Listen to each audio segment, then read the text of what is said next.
Bringing our I-24 News UK and European correspondent Jonathan Sacerdoti. And Jonathan, Boris Johnson has a habit sometimes of speaking going a little bit further than British Prime Minister Theresa May. Is that what happened on this day, or is this the essential plan by the British government to intensify the rhetoric?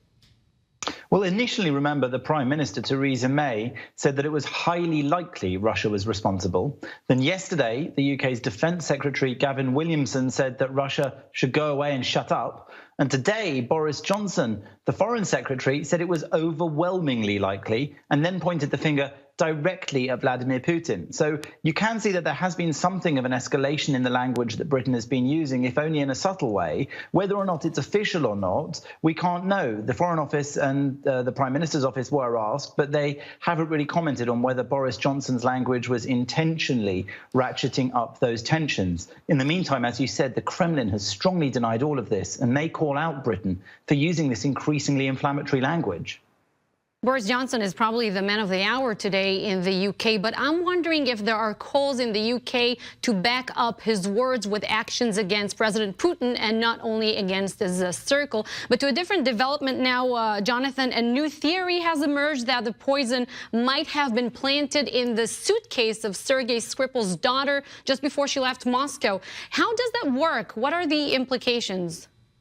Well, the implications are interesting because during the course of this investigation, they haven't really revealed an awful lot about how they believe the poison was actually administered. There've been lots of people second-guessing and various different sources briefing people as to what might have happened. It's gone from the possibility that they were poisoned in Mr. Skripal's house, to in his car, to in the restaurant where they sat.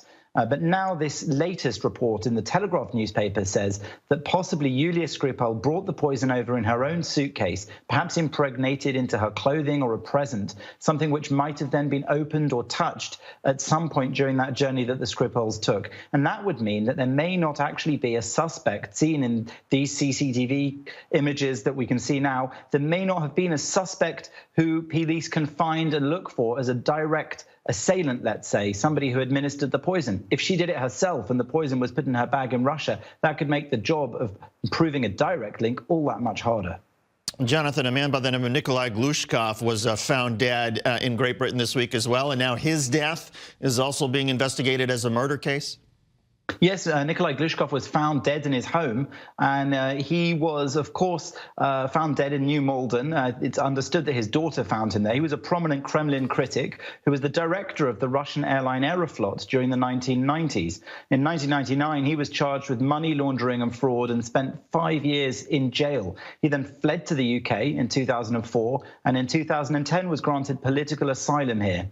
Last year, a Russian court sentenced him to 8 years in his absence when reviewing his case, and he's since been listed by Russia as a person wanted for serious crimes. So when he was found in that house with compression to the neck being the cause of death, there were, of course, suspicions that there may be Russian involvement. At the very least, the police are saying it's being treated as a murder investigation. I-24 News UK and European correspondent Jonathan Sacerdoti. Jonathan, thank you. Tal, what do you make of the increased rhetoric between the UK and Russia? First, there's so much drama with these new developments. What Jonathan just told us, that it might have been in her suitcase. It's crazy. I'm just wondering how these accusations between the two countries right now and the ratchet up of rhetoric is infecting maybe the Russia elections on Sunday. Or whether that was perhaps part of it. But maybe this is an effort by Great Britain to use this as an excuse to try to embarrass Vladimir Putin and bring down perhaps the numbers that he might have, although I'm not so sure that the Russian voters would necessarily care. But it does come at a fascinating time.